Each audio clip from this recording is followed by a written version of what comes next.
Genesis 45. Joseph reveals his identity. Joseph could stand it no longer.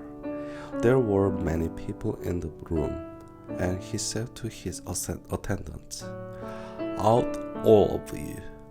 So he was alone with his brothers when he told them who he was. Then he broke down and wept. He wept so loudly the Egyptians could hear him, and word of it quickly carried to Pharaoh's palace. "I am Joseph," he said to his brothers. "Is my father still alive?" But his brothers were speechless.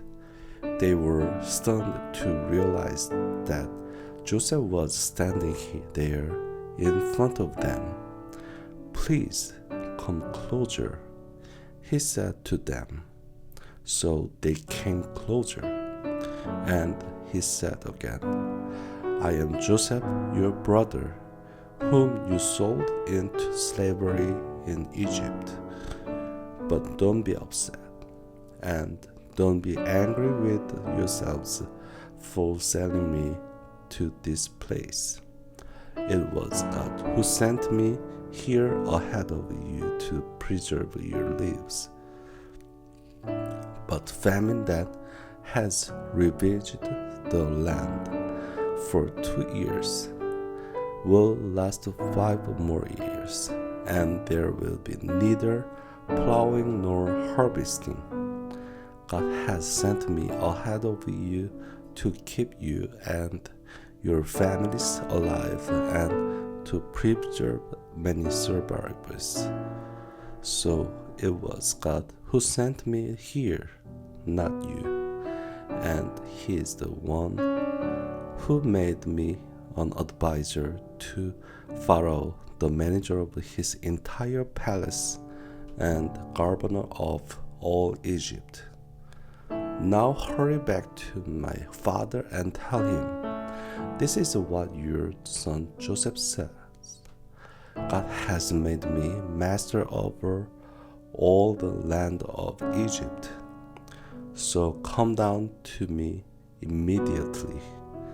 You can live in the region of Goshen, where you can be near me with all your children and grandchildren, your flocks and herds, and everything you own. I will take care of you there, for there are still 5 years of famine ahead of us. Otherwise, your household, and all your animals will starve."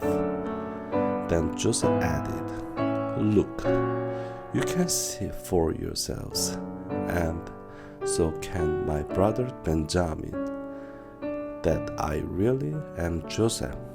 Go tell my father of my honored position here in Egypt. Describe for him everything you have seen, and then bring my father here quickly."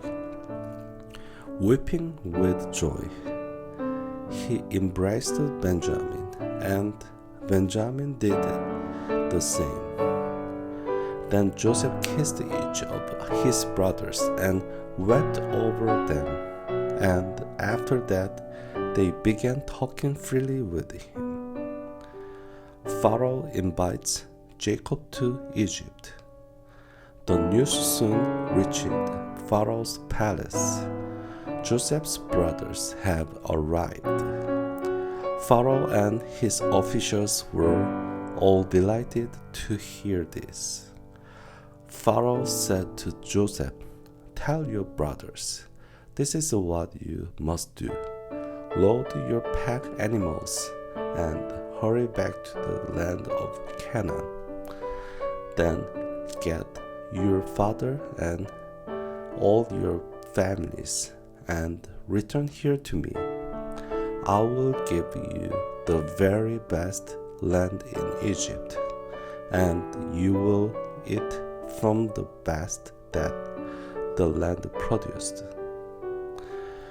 Then Pharaoh said to Joseph, tell your brothers, take wagons from the land of Egypt to carry your little children and your wives, and bring your father here. Don't worry about your personal belongings, for the best of all the land of Egypt is yours."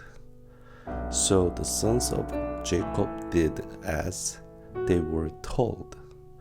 Joseph provided them with wagons as Pharaoh had commanded, and he gave them supplies for the journey. And he gave each of them new clothes. But to Benjamin he gave 5 changes of clothes and 300 pieces of silver. He also sent his father 10 male donkeys loaded with the finest products of Egypt, and 10 female donkeys loaded with grain and bread and other supplies he would need on his journey. So Joseph sent his brothers off, and as they left, he called after them, "Don't quarrel about all this along the way." And they left Egypt and returned to their father Jacob in the land of Canaan. "Joseph is still alive," they told him, "and he is governor of all the land of Egypt." Jacob was stunned at the news. He couldn't believe it. But when they repeated to Jacob everything Joseph had told them, and when he saw the wagons Joseph had sent to carry him, their father's spirits revived. Then Jacob exclaimed, "It must be true. My son Joseph is alive. I must go and see him before I die."